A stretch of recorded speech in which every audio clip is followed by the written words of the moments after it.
जी हाँ दोस्तों, रामायण एक हिंदू शास्त्र जिससे हमें बहुत कुछ सीखने को मिलता है। भगवान राम और लक्ष्मण जी और हनुमान जी को भी बहुत कुछ सीखने को मिला था। हालांकि भगवान राम तो एक भगवान थे, उन्हें सब कुछ पता था कि क्या, कब, किस समय पर क्या कुछ होने वाला है। सब कुछ जानते हुए भी भगवान राम अपनी मर्यादा में रहकर उन्होंने सारे रिश्ते निभाए थे। जैसे कि हम सब जानते हैं, भगवान राम को 14 साल का वनवास हुआ था और वनवास के दौरान रावण ने सीता माता का अपहरण भी किया था। अगर रावण ना होते तो रामायण भी अधूरी होती। नमस्कार मित्रों, स्वागत है आपका धर्म ज्ञान में। बात करते हैं रावण की। रावण जो कि एक सच्चा भक्त, बलशाली और विद्वान था। हम सब जानते हैं कि हनुमान जी की मदद से सीता माता का पता चल गया था कि वो लंका में है। सारे वानरों ने लंका तक जाने का पुल बनाया था और भगवान राम की मदद की थी लंका तक पहुंचने में।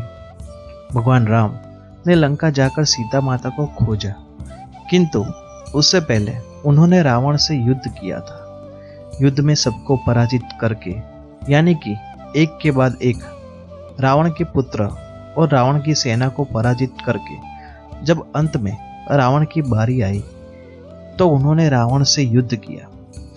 भगवान राम के बहुत सारे प्रहार करने के बाद रावण तस से मस न हुआ। फिर विभीषण ने बोला कि अगर रावण को मारना है तो उसकी नाभि पर ही मारना होगा। फिर राम भगवान ने रावण की नाभि पर तीर लगाया और रावण को परास्त कर दिया। जब रावण अपनी आखिरी सांसें गिन रहा था, तब राम भगवान ने लक्ष्मण जी से बोला कि जाओ, अब रावण के करीब जाओ और उनसे पूछो कि हमारे लिए क्या सीख है जिससे हम सफल जीवन जी सके।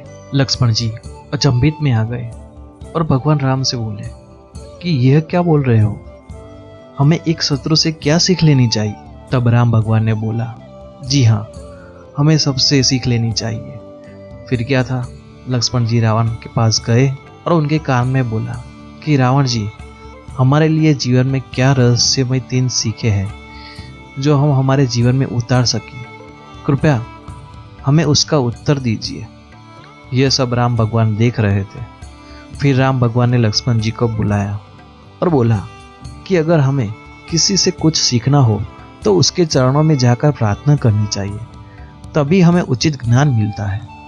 लक्ष्मण जी ने ठीक ऐसा ही किया और रावण जी से प्रार्थना की कि कृपा करके हमें कुछ रहस्यमय 3 चीजें बताइए। रावण जी अपनी अंतिम पलों में थे तो उन्होंने लक्ष्मण जी की प्रार्थना का स्वीकार किया और कहा, सुनिए, पहली बात है कि शुभ कार्य को तत्काल ही कर लेना चाहिए और अशुभ कार्य का त्याग करना चाहिए। यानी कि शुभ कार्य जो भी आपने सोच रखा है उसको तुरंत ही कर लेना चाहिए और अशुभ कार्य से कहीं मीलों तक दूर रहना चाहिए और हो सके तो उनको ना ही करिए, वही बेहतर रहेगा।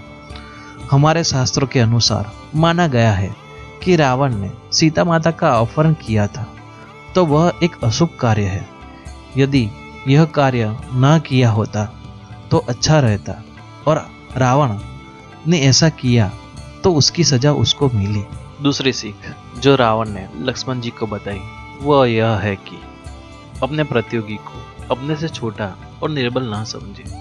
जी हाँ दोस्तों, रावण ने भगवान शिव से मांगा था कि 3 लोक में मनुष्य और वानर के सिवाय उन्हें कोई ना मार सके, क्योंकि वो मनुष्य और जानवरों को तुच्छ समझता था और निर्बल समझता था। यानी कि ऐसा समझते थे कि मनुष्य और वानर उन्हें कभी पराजित ही नहीं कर सकते। जैसा कि हम सब जानते हैं कि रावण का वध एक मनुष्य यानी कि भगवान राम ने किया था और पूरी वानर सेना ने भगवान राम को लंका तक पहुंचने में बहुत सारी मदद की थी।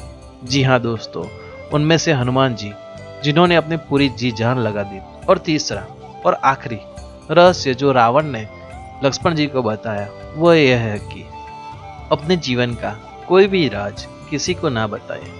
ऐसा रावण ने इसलिए बोला कि उनके भाई विभीषण जानते थे कि अगर उनकी नाभि पर तीर मारा जाए तो उनकी मृत्यु निश्चित है और यह भी एक मनुष्य द्वारा। और विभीषण ने यह बात राम जी को बताई थी और राम ने ठीक ऐसा ही किया था। उससे रावण को मृत्यु प्राप्त हुई। इसलिए रावण ने यह 3 मुख्य रहस्यमय बातें लक्ष्मण जी को बताई और लक्ष्मण जी को बोला, आप भी उस मार्ग पर चलना और यह 3 चीजों का अच्छी तरह से ख्याल रखना, तो आप कभी भी पराजित नहीं होंगे।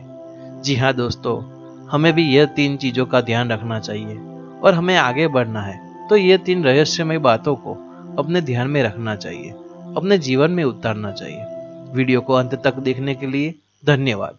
अगर आपको यह वीडियो पसंद आई है तो वीडियो को लाइक कीजिए और चैनल को सब्सक्राइब कीजिए और कमेंट में हमें अपने विचार बताइए। धन्यवाद।